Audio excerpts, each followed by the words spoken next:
Okay, klik sini. Nampak tak rupa dia macam ni?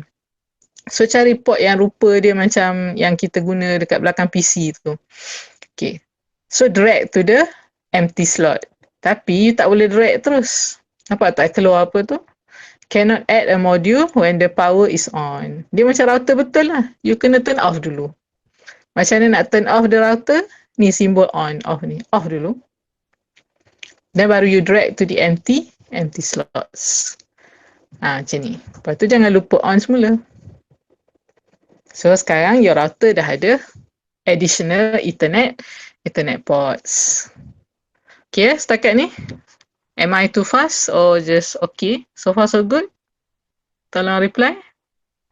So good. So good. So good. Okay. Okay, madam. Okay. Boleh, Okay. madam. Okay. Boleh buat. Okay, saya buat router lain pula. Sebab ni pun sama. You nak connect ke R3, sekarang dah habis port dah. Dia dah tinggal Allah. Okay. So contohnya nak connectkan R2 ke R3. Dah habis dah, kosong. So kena tambah lah. So macam mana cara dia tadi? Click on the router. Pergi dekat physical. Ambil modul. HWIC4ESW. Macam saya kata, you kena tengok your version. Mungkin nama dia lain sikit. And make sure you turn off the router first. Drag to the empty slot.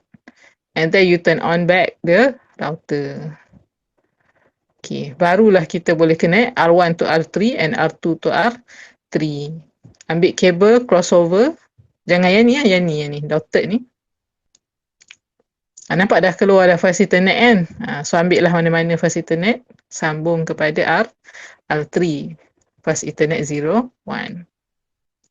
The same thing goes here. R2 nak sambung R3, ambil fast Ethernet. Connect tu. So nampak ada isu lagi di sini, tak cukup port. So kena buat apa? Kena tambah dulu port. Okay, kalau you nak cancel ke apa, you guna simbol ni ya. Ataupun kalau nak back to the cursor, click on the arrow ni. R3 pun kena tambah juga port. Pergi dekat physical. Module HWIC4ESW. Tu saya terlupa tadi kan. Kena turn off dulu. Baru you drag to the empty slot. Turn back on. Barulah boleh connect. Okay. Fast Ethernet 00, connect to R3, Fast Ethernet 0, 0. Okay, barulah settle connection dia. So nampak senang je. So topologi ni semua akan buat benda yang sama. Sama saja. So nanti yang tinggal adalah untuk isi IP address. Itu saja. Okay ke setakat ni sebelum saya tunjuk cara untuk isi IP address? Okay, senang je kan? Okay, senang. Easy, madam. Easy lah. Easy ya. Hebat lah Nazrin ni. Boleh siap dalam ni. Okay. Alright. Okay. Cara nak letak PC. Nak letak IP address. Kalau PC, click on the PC. Okay, PC ni dia macam dari PC lah. You pergi dekat desktop. Pergi dekat IP configuration. Okay, dia ada dua cara. Di HCP ni maksud dia dynamic, secara dynamic, yang ni secara manual, static. So contoh dia cara dia sama macam kita set IP dekat PC dekat rumah, tapi cumanya kat rumah tu manual. So kalau nak buat static, you klik static.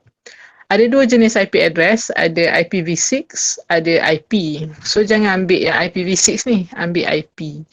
Nanti bila kita dah masuk chapter 10, you dah belajar cara untuk kira IP address, nak letak berapa, nanti you letak kat sini. Okay, so letak sini IP address dia berapa, subnet mask dia berapa, gateway dia berapa. Lepas tu tutup je, you just close the window. The same thing goes for other PC lah. Go to desktop, IP configuration, masukkan IP address dekat static, IPv4, jangan ambil IPv6, and then you close. Sama juga untuk PC lain. Switch tak perlu letak IP address. At your level tak perlu sampai tahap letak IP address kat switch. Router kena letak IP address. Router macam mana? Router dia ada 3 tab kan, physical, config, CLI. Sebenarnya in real life you kena guna CLI ni. You kena buat command sepatutnya. Tapi sebab ni simulator dan ni pun bukanlah satu requirement dalam your course, you boleh guna config ni. Okay, nampak kat sini ada interface fast Ethernet 00, fast Ethernet 01, fast Ethernet 000.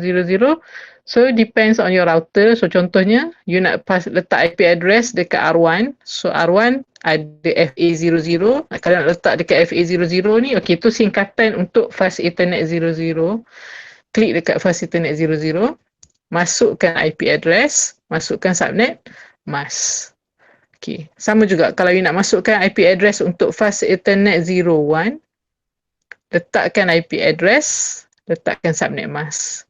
And then you nak masukkan IP address untuk FA000, which is fast Ethernet 000, letakkan IP address, letakkan subnet mask. Jangan lupa on. Tu beza, dia kena on. Kalau tak on, dia tak boleh lah you letak IP address betul macam mana sekalipun. Kalau you tak letak on, tak klik status on, dia takkan working lah. It will not connect to each other. Itulah bendanya. Sebenarnya kena guna CLI ni command dia, tapi at your level kita guna config ni je. Sama juga untuk R2 for example. Untuk R2 kita ada 3 port yang kita guna, FA01, FA00 dengan FA00. Pergi dekat config. Okay, masuk ke IP address dengan subnet mask. Sama juga masuk ke IP address subnet mask. Jangan lupa klik on. Okay, samalah macam R3 pun sama. Okay. So tu je lah sebenarnya. Cuma nanti lepas habis belajar chapter 10, barulah you tahu nak letak IP address tu berapa. So yang membezakan your individual project is the IP addresses that you will assign to all these devices. So kalau you salah kira IP address tu, salah lah. Itulah isunya. Sebab nanti you akan test. Boleh tak PC ni connect to this interface. Yang ni boleh tak connect tu, adakah masing-masing boleh connect within your own network. Sebabnya dalam you punya syllabus, you belum belajar cara untuk connect between different network. So kita cuma akan test connection dalam network yang sama lah. So macam mana nak test? Pergi kat command prompt, dia ada command dia lah, ping something, ping something. And then kalau berjaya, dia akan bagi tahu lah 0% loss macam tu. Tu tak apalah, tu bila kita dah letak IP address nanti, nak test connection, kita akan masuk command prompt. Basically tu je lah sebenarnya, simple je projek ni. Habis dah pun, settle. Ada apa-apa nak tanya? InsyaAllah setakat ni tak ada soalan lagi. Okay lah, clear ya? Clear madam. Okay, madam. Okay. So nanti saya pun tak boleh buat lama-lama lah video ni sebab nanti saya nak pecahkan, kita nak share dekat orang yang tak boleh online. So kalau tak ada apa-apa, itu je lah. Simple je, sekejap saja. So kalau tak ada apa-apa, kita tinggal ambil gambar je lah. Ready dah ke? Semua dah ready lah. Ready. Sebenarnya tu tujuannya kan? Okay. Sekejap saya stop recording dulu lah. Betul tak ada any question? Kok ada yang tak clear lagi pasal project ke? Tak ada. Tak ada ya? Okay, saya stop recording dulu.